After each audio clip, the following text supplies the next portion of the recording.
Olá, seja muito bem-vindo.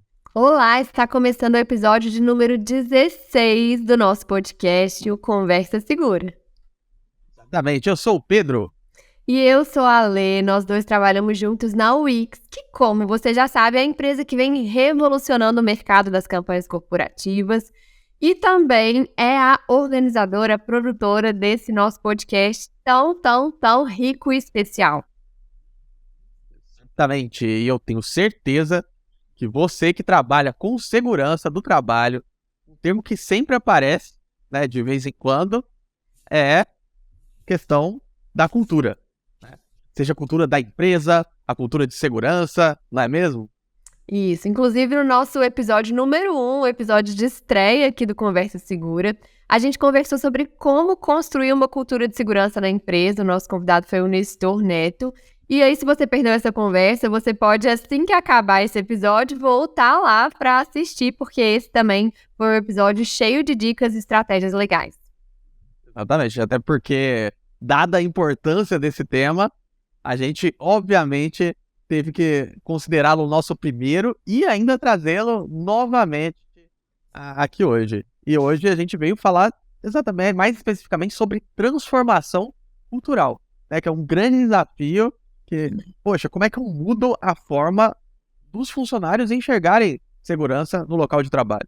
Exatamente. Mas quando essa transformação acontece, né, quando as pessoas começam a enxergar o comportamento seguro como prioridade, o ambiente se torna muito mais saudável, muito mais benéfico para todos, tanto para os funcionários quanto para a própria empresa.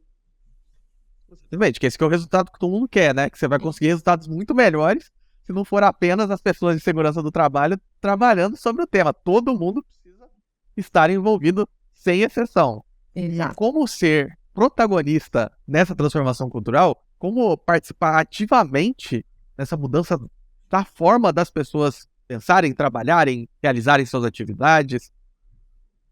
Exatamente. Olha, Pedro, essas perguntas elas são muito boas e elas são muito importantes. Então, a pergunta que eu te passo agora é: por que a gente não faz essas perguntas para alguém que entende mesmo desse assunto, né? A nossa convidada de hoje, ela tem expertise em transformação cultural de segurança e eu tenho certeza que ela vai saber responder essas perguntas melhor do que a gente. Inclusive, tô tão ansioso que eu já até fiz as perguntas antes de começar o episódio.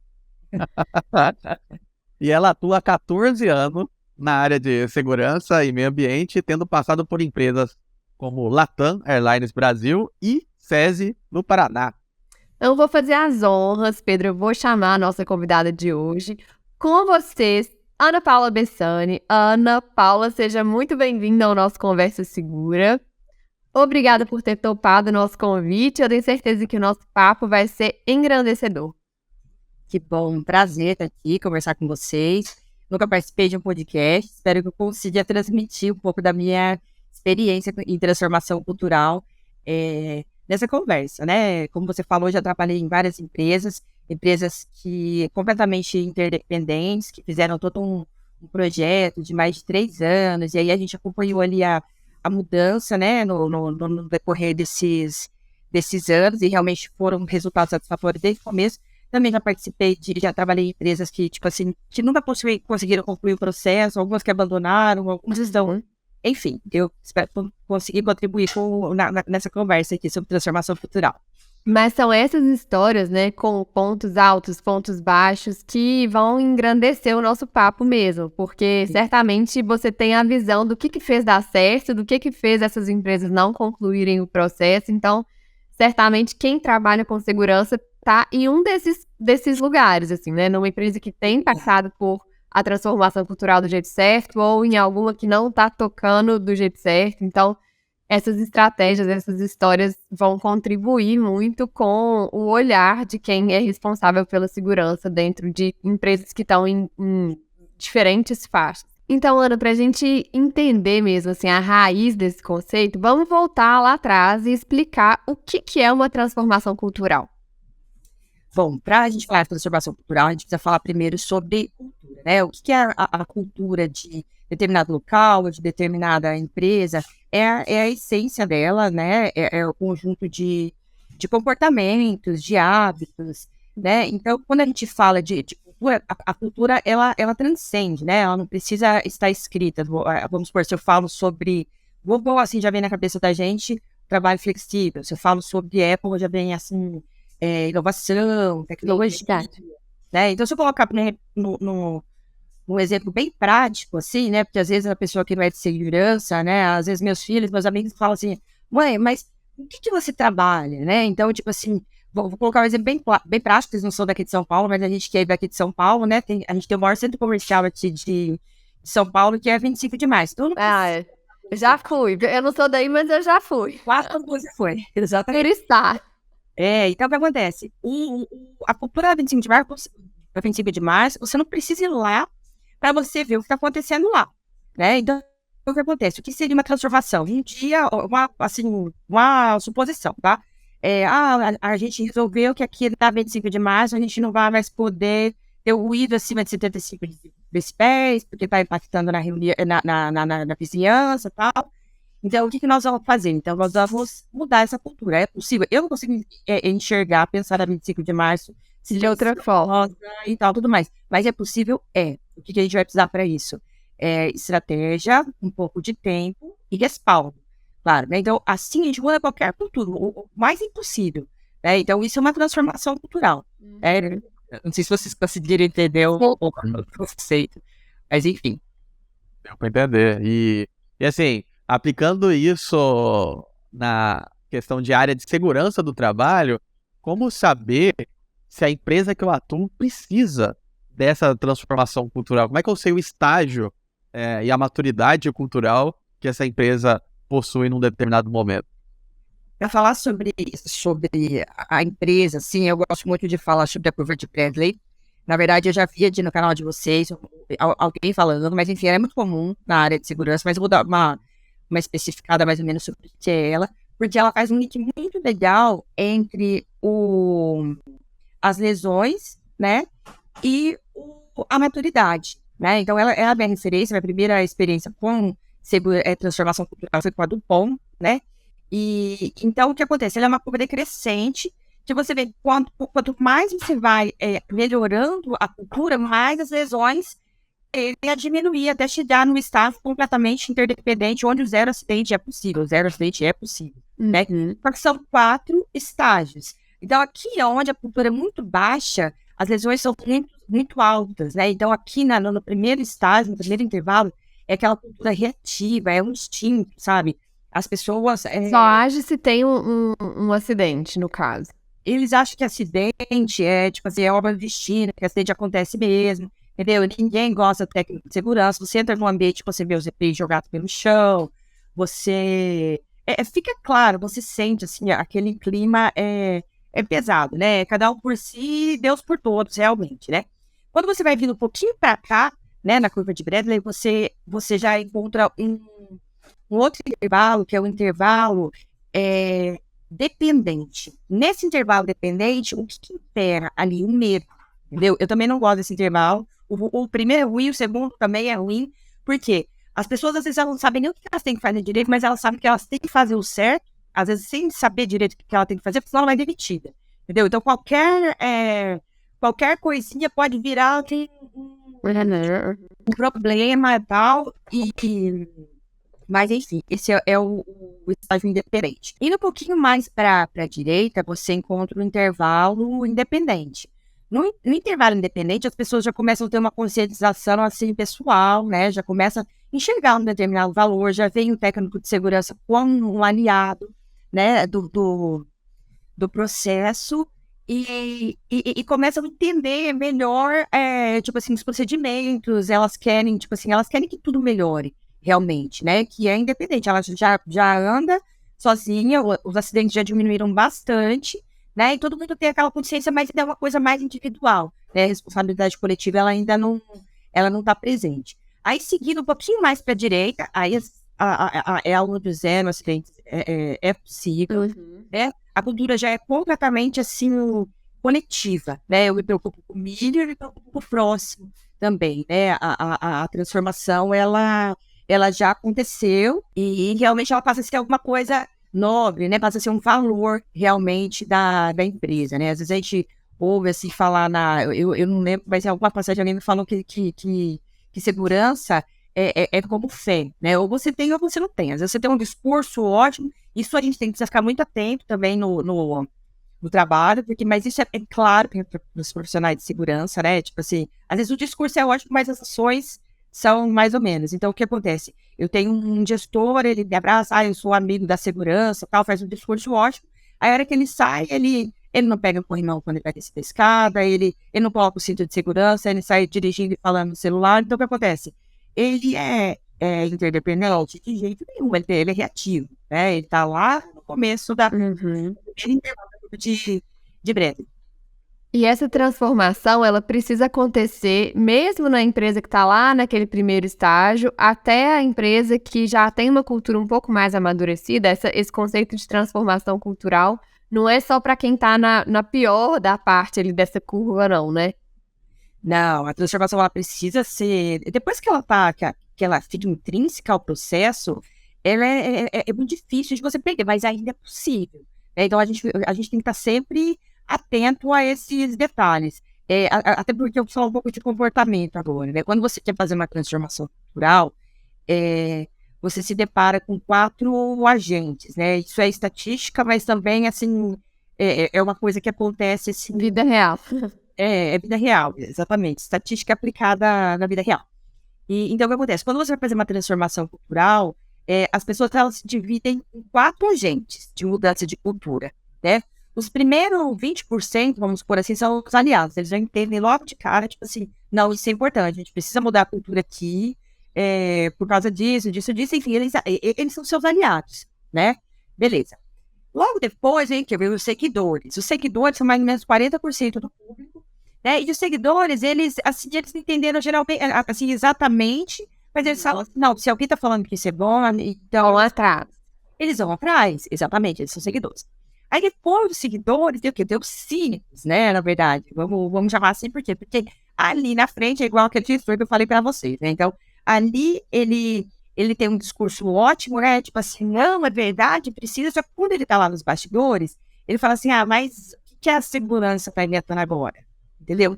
E ele fica ali, na verdade, ele não ele fica, tipo assim, realmente plantando o mal nos bastidores, né? E tem muita gente que fica nesse intervalo, sendo esse tipo de agente da transformação cultural. Tem muita gente que fica. É mais ou menos 40%.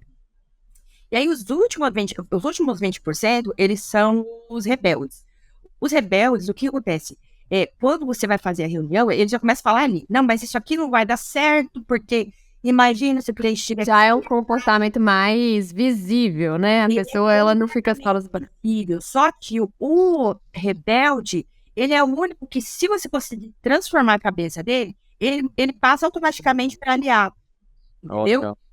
Então, o que acontece? Essa figura ela é muito importante. Ela é mais importante até porque ela, na verdade, ela tem aquele jeito dela expor, mas, na verdade, ela tem a visão de alguns problemas, tal, e conversando você chega num acordo. É muito melhor do que o cínico, né? Então, tipo assim, é uma pessoa que você tem que manter ali do lado. Claro que na transformação cultural, às vezes, você acaba... algumas pessoas não vão aderir, né? E você, às vezes, acaba tendo que fazer algum desligamento, mas é sempre a última opção, porque às vezes você faz um desligamento e aí você tem que contratar uma pessoa e aí você tem que começar tudo do zero e você não sabe como que é essa pessoa, né? Só uma cultura muito interdependente que até no processo seletivo as pessoas já pegam a pessoa com aquela mente já, porque é facilmente reconhecível, né? Depois que você começa a estudar o tema. Liana, assim, vamos supor que eu sou, só para tangibilizar mesmo o conhecimento, vamos supor que eu sou um técnico ou engenheiro de segurança do trabalho, começo a trabalhar em determinado ambiente,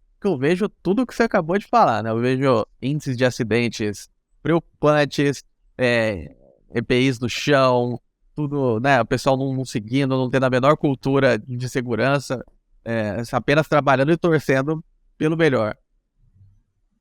E para mim, numa situação como essa? Na verdade, numa situação como essa, ainda não é nem o pior, porque em uma empresa onde as coisas são tangíveis, onde você consegue ver, vamos supor assim, uma faixa de circulação, uma parte de máquina que não está protegida, você vê, você consegue identificar, você consegue pelo menos diagnosticar onde você está, né? Para você traçar, de repente, um plano de ação para você seguir em frente. O pior, vamos supor, são empresas do setor elétrico, onde, tipo assim, o risco, na verdade, ele é invisível, né? Então, você olha para uma pessoa numa subestação, você olha para uma pessoa num poste, como que você vai saber que ela cumpriu todas as etapas de desenergização, né? Então, realmente, esse mapeamento, onde estou, é o mais importante da transformação cultural. Onde estou, né? Para você traçar o teu caminho, né? O teu projeto, né? Teu assim, o teu fazer, de onde vou começar, né? Mas, enfim, algumas empresas que fica muito nítido essa reatividade, assim, né? É até meio selvagem, assim. Às vezes é até mais fácil de você diagnosticar e sair desse ponto para lá. Porque o primeiro passo, ele é justamente entender o seu lugar para saber qual é o caminho que você tem a partir dali, né? Então, esse diagnóstico, ele é o primeiro passo da mudança, a gente pode dizer assim. O diagnóstico é o primeiro passo da mudança. O diagnóstico, você tem que conversar com todo mundo. Às vezes é até bom que a pessoa é de fora, sabe? Você tem que conversar com todo mundo. Primeiro, conversar com a liderança, porque, assim, primeiro de tudo, transformação cultural é só top-down, sabe? Aqui embaixo você pode até começar, mas ela é completamente top-down. Você tem que vir de cima para baixo. Então, assim, basicamente você já falou, beleza. Eu sou um técnico engenheiro de segurança que identificou esse panorama e agora eu vou começar a atuar. Daí, beleza, já deixou claro. Então, poxa, eu tenho que procurar as lideranças e conscientizá-los da magnitude e importância da situação como um todo. E mais que eu posso fazer, né, para fazer essa mudança acontecer? Eu acho que aquela pergunta lá sobre o papel que você fala, qual que é o papel do engenheiro, do técnico de segurança, é bem legal de abordar agora. Porque assim, se eu sou um técnico de segurança ou um engenheiro de segurança e eu já identifiquei o meu posicionamento, o que eu devo fazer daí para frente? Qual que é o meu papel? Primeiro de tudo, o papel do engenheiro, do técnico da transformação cultural, ele não é protagonista. O protagonista, na verdade, é o gestor, é o dono da casa, entendeu? Então, o que acontece? Porque o técnico e o engenheiro, eles não são onipresentes, né? O técnico almoça, às vezes o técnico cuida de várias bases. E não tem tanto poder de decisão assim também, né?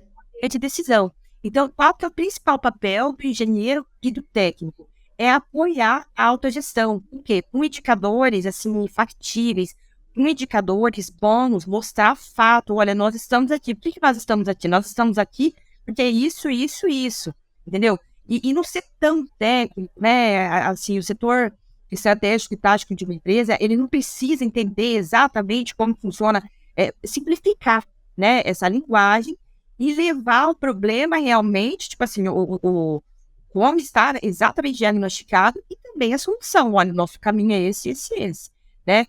Aonde eu vejo muita empresa se perdendo em indicador, né?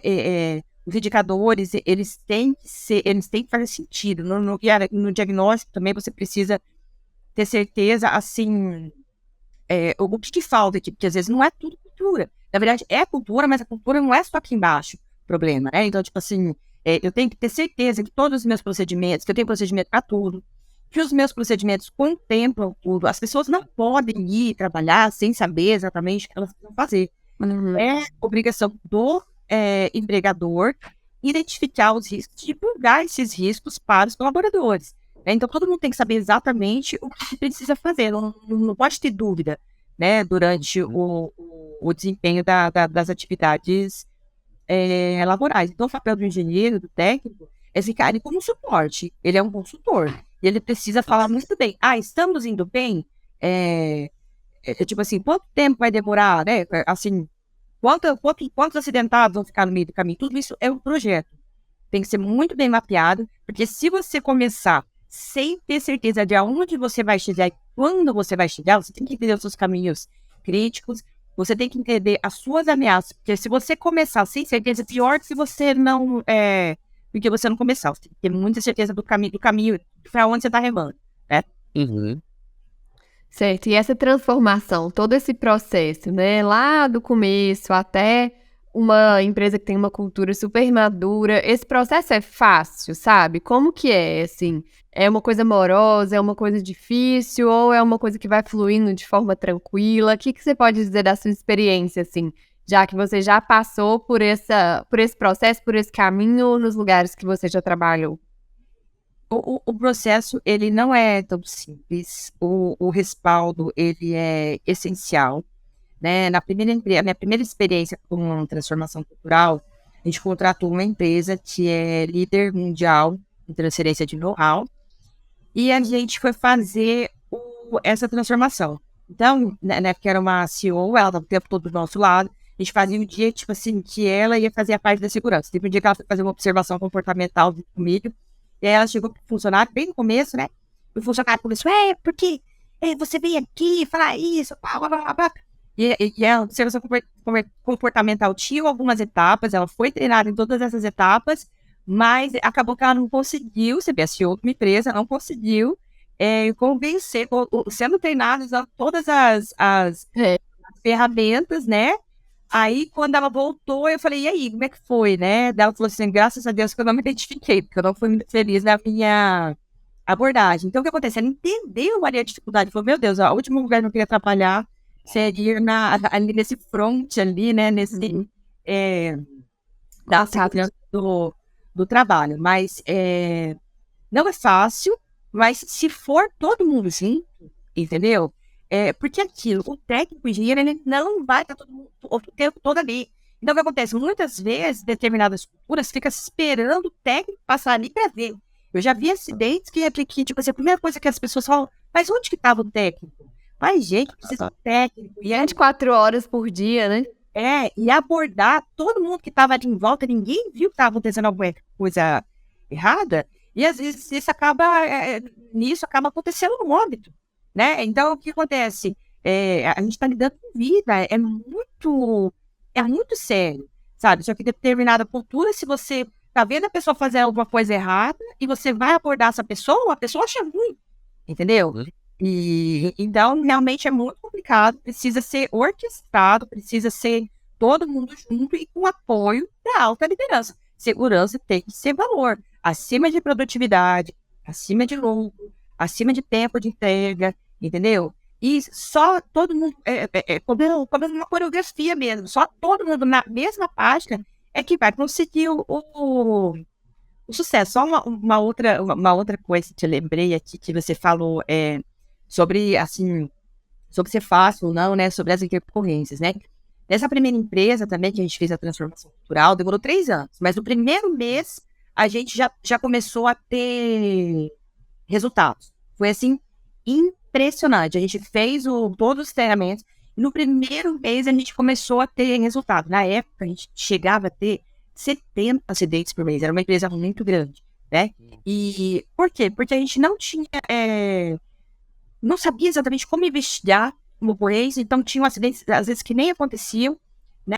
E não era tudo procedimentado, né? E a gente não tinha indicador proativo, depois desses indicadores, assim, eles são ferramentas, né, de transformação cultural. Esses indicadores proativos, eu lembro que tinha um gestor que ele falava assim para mim, lá vem a bruxa, porque eu conseguia falar para ele, se você não fizer alguma coisa nesse tipo de atividade, no dia tal, nós vamos ter um acidente aqui. Um acidente e vai ser sério. E o que acontece?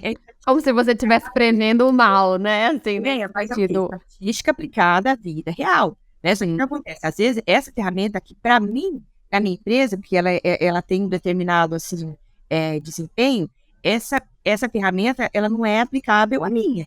Então, esse é o papel do técnico de segurança.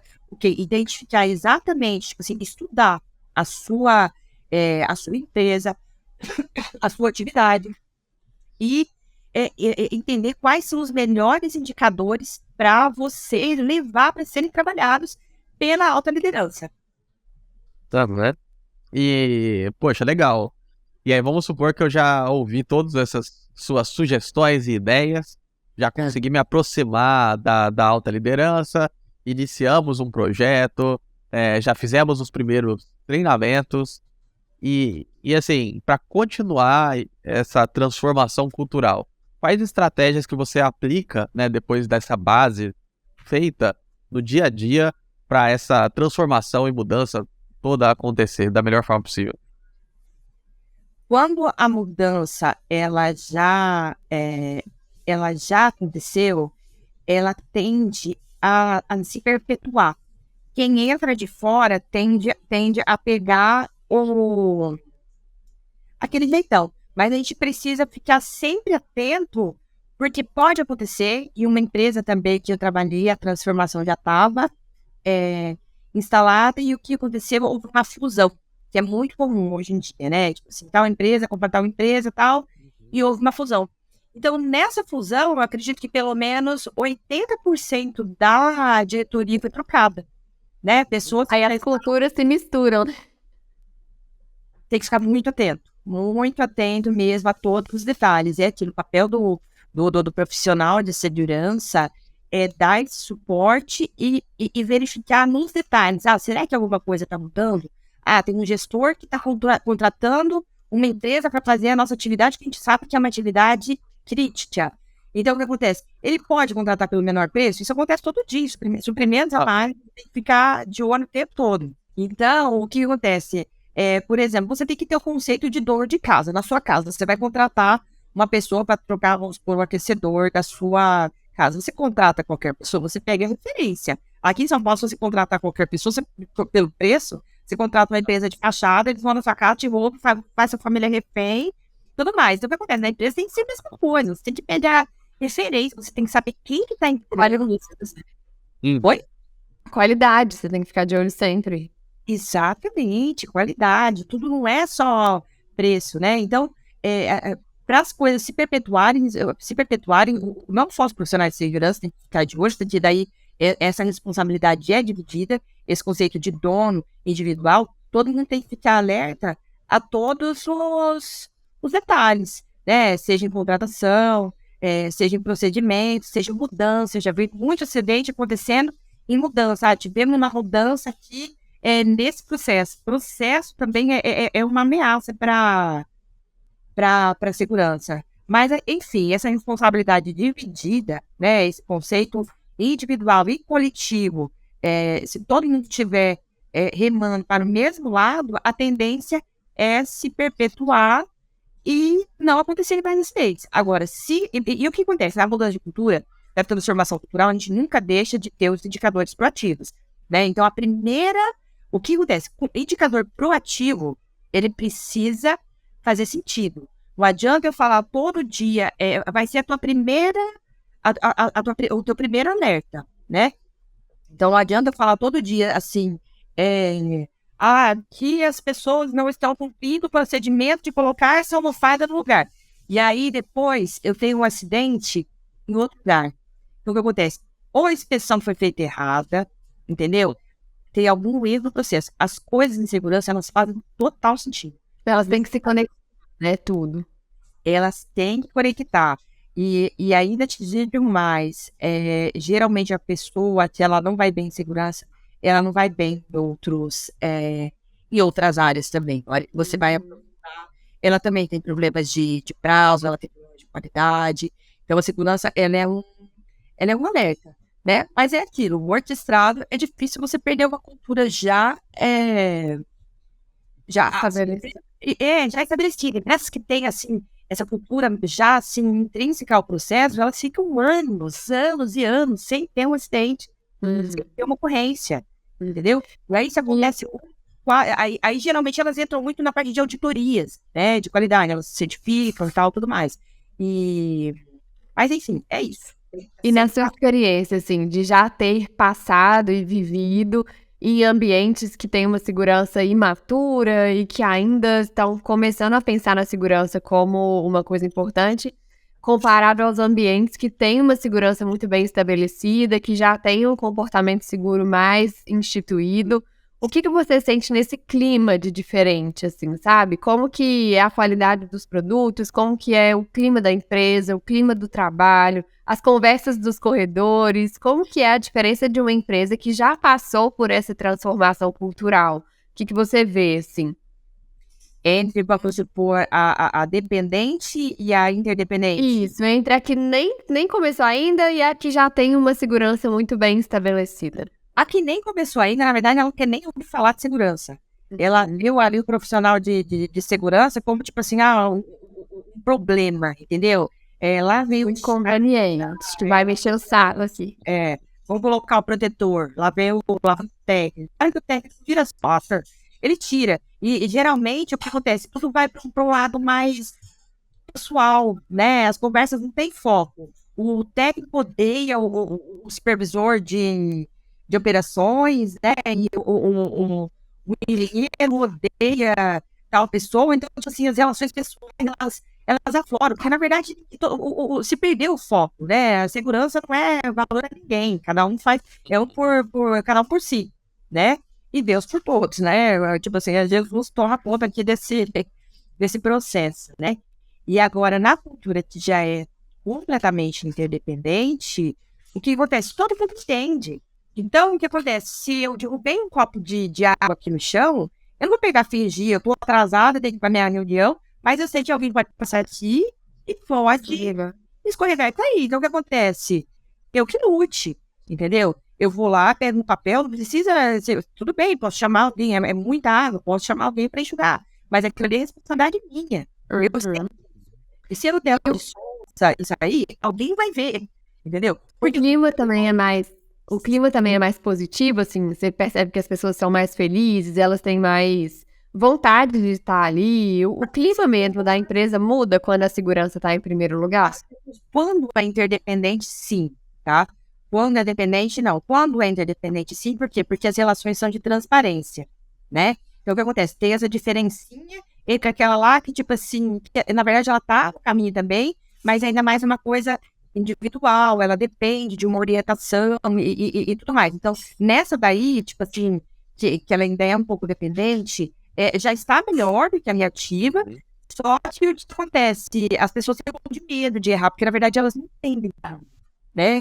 Não é o valor realmente para elas. Então, elas estão no processo, então elas têm medo de errar, principalmente quem é operacional. Então, o medo, ele tá presente ali, né? Nas relações ali, né? E na interdependente não, porque na interdependente todo mundo sabe o que precisa ser feito, né? E então, quando alguém destoa, não tem essa relação de tipo assim, de eu ir lá e arrumar uma confusão. Se eu for lá e falar, vamos supor assim, você, olha, eu acho que de repente você tá meio atento, você tá super bem aqui, mas você se deu conta que você fez isso, porque às vezes, realmente, não é só a responsabilidade individual, um precisa cuidar do outro, porque às vezes você não teve um dia bem, você não tá legal e alguma coisa vai te passar, né? A gente, é como trânsito, assim, né? A gente tem que estar o tempo todo atento, por mais que você esteja prestando atenção ali na condução, Às vezes pode acontecer de repente. As coisas podem acontecer de repente, você lembra de alguma coisa, você lembra de algum problema, né? Então, o que acontece? A gente precisa estar o tempo todo atento, e quando isso é coletivo, se você, tipo assim, se você está na mesma página que a pessoa que trabalha com você, isso é melhor, né? Especialmente, que nem eu gosto muito de usar o exemplo da NR10. Na NR10, algumas atividades você precisa fazer em dupla, né? Então, o que acontece? A empresa que ela não tem, e assim, acidente elétrico acontece muito, né, no Brasil, né? E geralmente de altas proporções e fatais, né? É só você pegar o anuário que você verifica isso aí, não é nenhuma novidade que eu tô falando. Então, o que acontece? Em algumas empresas, essa dupla, o que acontece? A pessoa tá fazendo uma coisa aqui, a outra pessoa, ela tá fazendo outra coisa.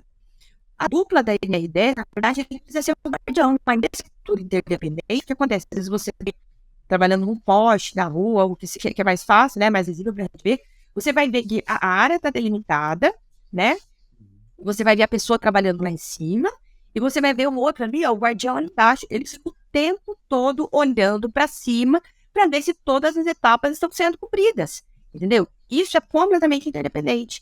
Então, o que acontece? Aí, o acidente acontecer, a NR10, eu gosto muito da NR10, porque ela é uma norma que, se você cumprir todas as etapas dela, não acontece, não tem como acontecer um acidente na linha elétrica se você cumprir todas as etapas de desenergização.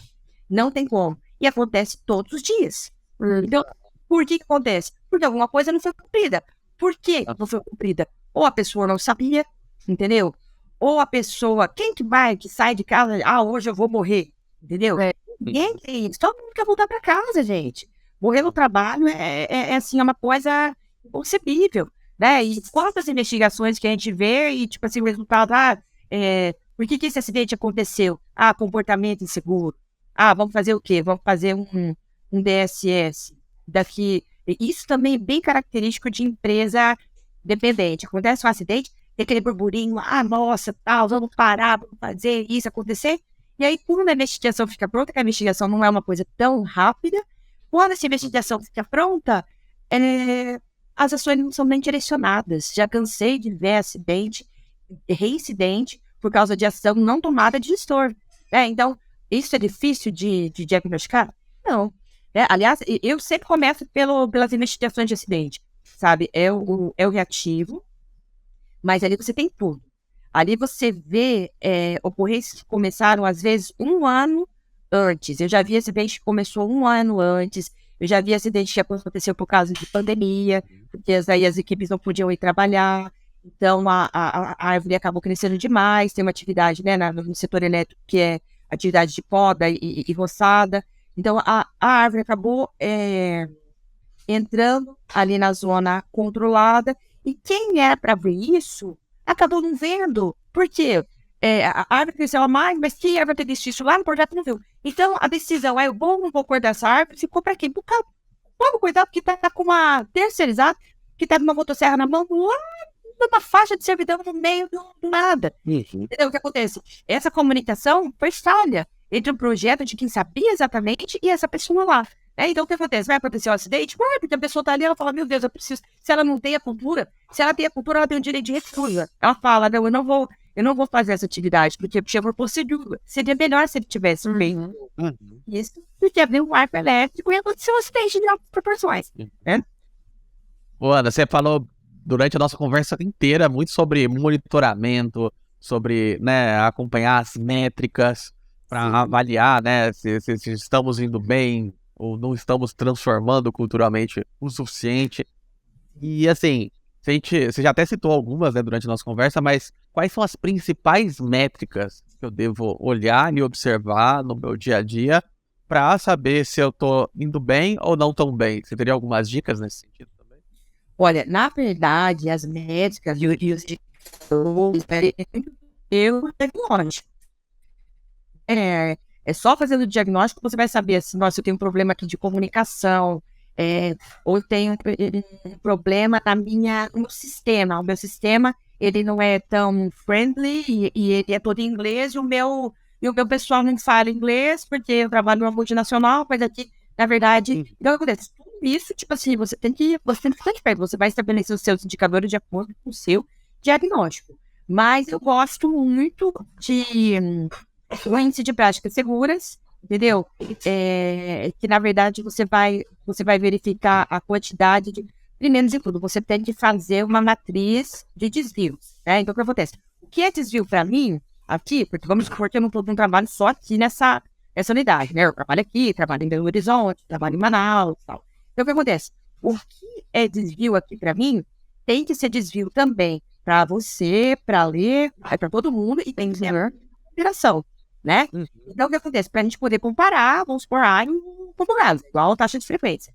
Então, o que acontece? Eu gosto muito desse índice de práticas seguras, porque ele vê a quantidade de desvios, pondera esses desvios e te dá um número, um percentual, que através dali, é aquilo lá que usando também a minha pirâmide, a base da pirâmide, né, dos desvios, que através dali você consegue verificar. Nossa, eu vou ter um acidente, vai ser aqui. Né? Então, o índice de práticas seguras é muito legal, esse índice proativo, porque ele dá para assim, prever mais ou menos aonde, só que você tem que tomar muito cuidado, né, com ele, porque ele é para atividades que são assim, o tempo todo, não dá, vamos supor assim, para fazer para o mecânico, que agora aqui ele está fazendo um monte de coisa, e aí depois... Tarefas semelhantes, né? Exatamente, tem que ser atividade semelhante. Então, tipo assim, é aquilo que eu falei, você vai sempre ter que estudar fazer o teu diagnóstico, né? Ver os que fazem sentido. Mas eu gosto muito desse índice de práticas seguras, que ali você consegue se antecipar realmente a um acidente. Então, o que acontece? Se vai acontecer um acidente aqui, o que eu vou fazer? Vou parar tudo e vou, tipo assim, fazer um briefing, chamar a atenção de todo mundo, entendeu? A primeira coisa que você pode fazer é isso. Para todo mundo falar assim, ó, gente, negócio dele, já que a gente vai acabar tendo um acidente, isso, tal. E aí, depois, ver também, assim, tipo, você vê plano de pequeno, médio e longo prazo, né? Então, tipo assim, há alguma coisa aqui para melhorar no desempenho dessa atividade? Assim, o meu ciclo de trabalho, ele tá todo contemplado nesse procedimento? Então, assim, tem muitos indicadores, né? Nas empresas que eu já trabalhei, tinha um índice de práticas seguras, tinha observação comportamental que é feita pelos líderes. Isso é muito importante. Porque tem muito líder que, na verdade, ele não sabe os riscos que estão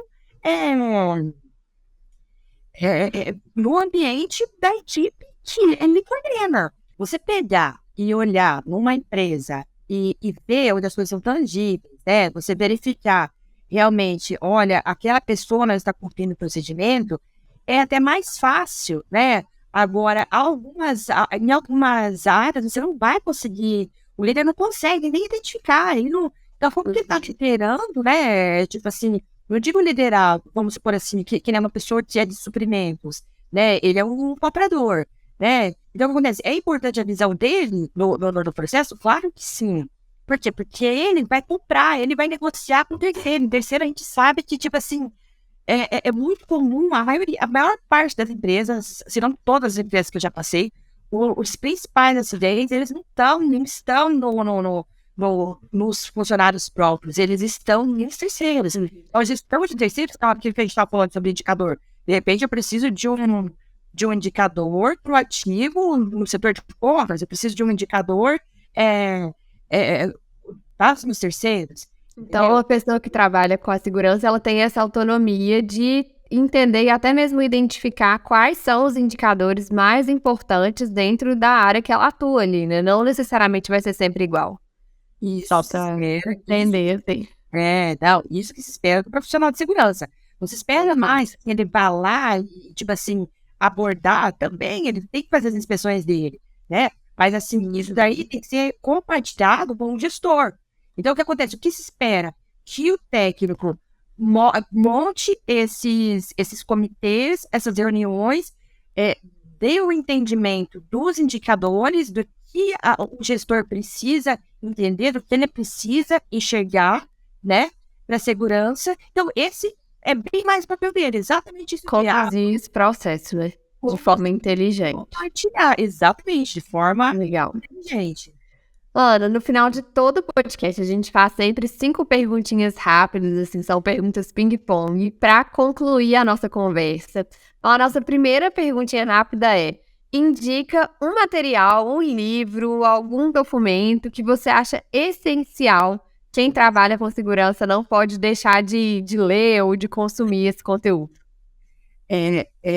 Assim, o livro que eu acho assim, imprescindível, que todo profissional precisa ler, é o manual, é o Guia de Investigação de Acidentes do Trabalho do Ministério do Trabalho. Ele é gratuito, ele está ali no site do Ministério da Previdência desde 2010. Às vezes o pessoal de segurança fica inventando, eu quero um diagrama de 200 causas, eu quero esticar, eu quero isso, aquilo outro. Aquele guia é perfeito. Eu tenho alguns amigos que trabalham no CIPA, que é o órgão que investiga acidentes aéreos no Brasil, e quando eles viram o guia, eles falaram, nossa, esse guia realmente é muito interessante, porque o investigador, ele não precisa de determinada ferramenta, ele consegue fazer a investigação. Então, ali aquele guia, para quem não tem muita experiência, eu indico fortemente essa leitura.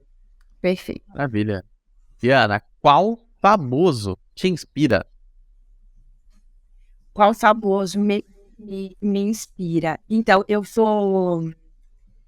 gosto muito eu sou do Paraná, né? E eu moro aqui em São Paulo, sou paulista de coração já há 14 anos, mas a Zilda Arnes, na verdade, ela tinha até um parentesco, assim, que o meu padrasto, que já faleceu, ela também já faleceu, mas ela era muito inspiradora, ela me inspirou muito, principalmente na minha infância, porque ela sempre foi ativista, ela era sanitarista, ela é defensora de vacina, criou a pastoral da criança, defendia os idosos. Então, uma pessoa bastante, assim, magnânima, né? Tipo assim, inclusive quando ela morreu, ela teve um terremoto, a palestra já tinha acabado sobre o que ela ia falar, e ela continuou lá tirando dúvidas, mas enfim, ela fez uma trajetória brilhante, assim. E se eu puder falar outra, tipo assim, tem aquela que é diretora de operações do Facebook, é Sheryl, acho que Sheryl Sandberg, eu não lembro exatamente o nome. Isso. Sheryl Sandberg. Isso, ela me inspira muito também, porque ela tem uma visão assim diferente do feminismo, e ela já participou de poucas boas, teve que, assim, teve a imagem desgastada, às vezes lá em cima, então ela também me inspira. As frases dessas duas mulheres me inspiram muito, né? Eu vou até falar uma das Hilda Arnes, que essa frase eu gosto muito dela, que ela fala assim, uma gotinha no oceano faz sim diferença, né? Então, pra gente nunca perder assim no inconformismo, né? Legal.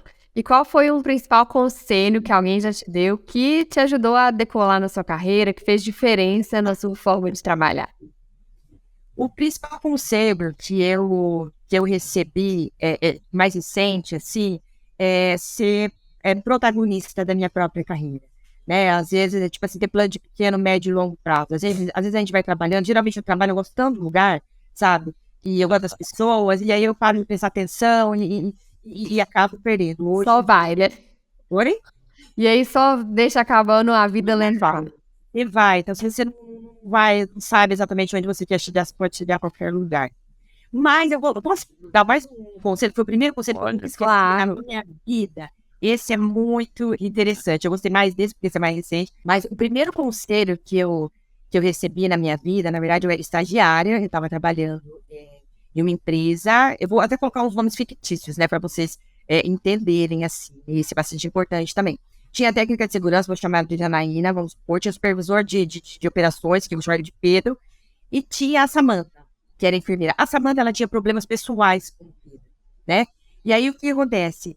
Às vezes, a Samanta me pilhava, só que eu não percebia, né? Às vezes eu entrava lá no ambulatório e ela falava assim pra mim, acabei de ver o Pedro no meio da produção sem o protetor auditivo, tal. Eu saía como um fantoche, né? Tipo assim, teve um dia que eu saí, eu falei, eu vou agora, né, Gagal? Vou pegar uma advertência, dar uma advertência pra ele e tal. E aí encontrei a Janaína foi atrás de mim, porque ela também acompanhou, a Janaína era mais velha, mais madura. Falou assim, Ana, você não tá vendo que a Samanta, ela te manipula e você age assim, de forma previsível, que ela tem problemas pessoais? Então isso foi muito importante. Eu tava criando um muro de uma muralha entre o Pedro e eu.